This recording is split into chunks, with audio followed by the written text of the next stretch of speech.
everybody, thank you so much for tuning back in. It's Rashida A. Marshall.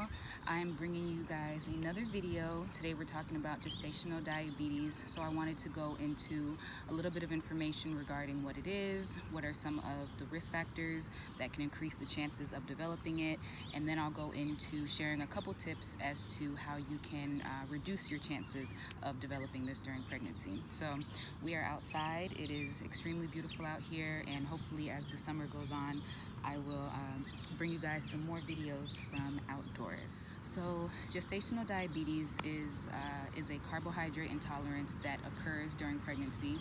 There are two different ways that it can happen.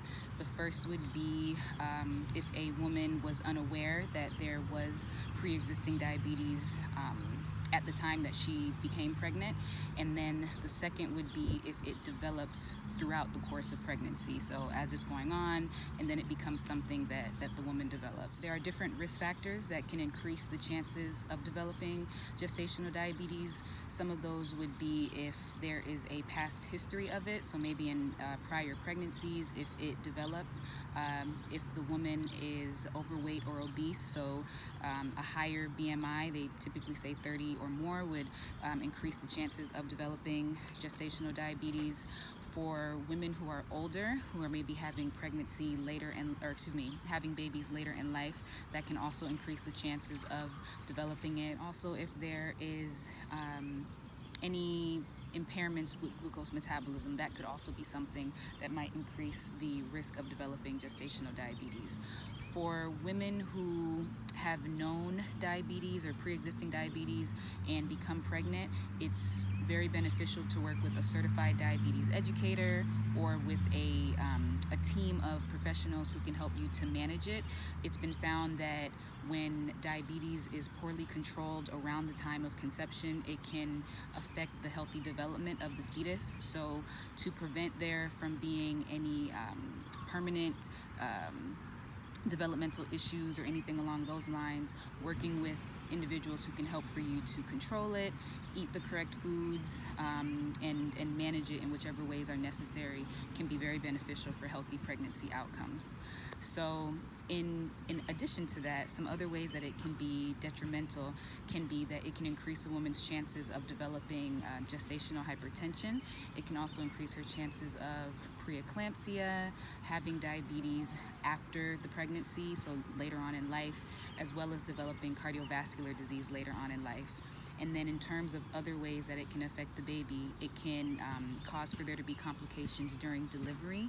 It can increase the size of the baby when he or she is born, so increased chances of macrosomia, where the baby is born larger than what is recommended, and it can also increase the chances of that baby having excess insulin floating through the bloodstream. So we see how it can affect both mother and baby in short term, and then there are also long-term effects that it can cause. In terms of what can be done to reduce the risk of developing gestational diabetes, the first thing is definitely to be screened.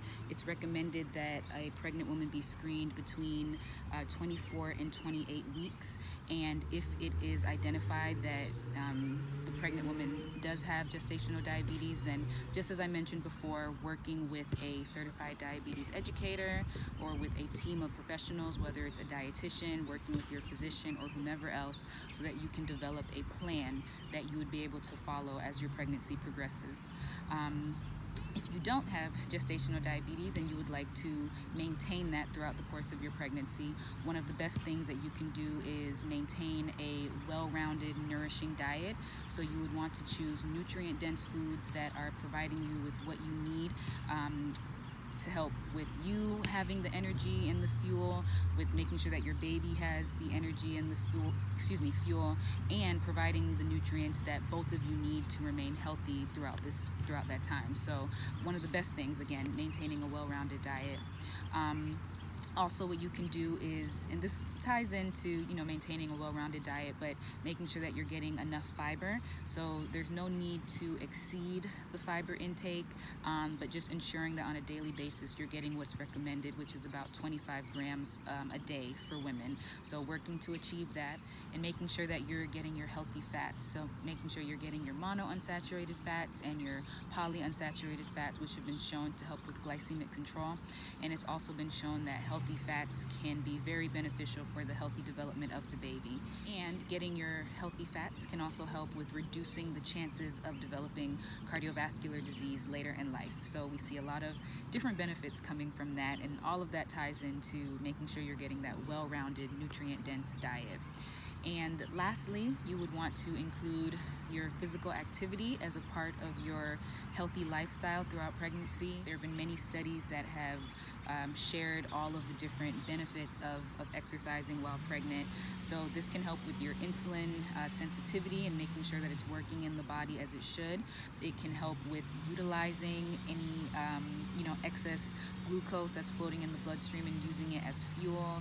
And it's also beneficial for many other reasons I've shared in other videos, such as improving your overall well-being, helping to prevent excess weight gain throughout the pregnancy, and it provides a host of benefits for the developing baby as well. So it's a great thing to include, making sure that it's low impact, safe physical activity, and then always speaking with your doctor to make sure that you are in the clear to incorporate exercise throughout your pregnancy. So those are all of the tips and information that I have for you guys today regarding gestational diabetes. Hopefully this was helpful, and for any women that you know in your life who are currently pregnant, being sure to share this information with them so that they can do everything that they can to reduce the chances of developing it. So thank you guys for watching, and I will have another video for you soon.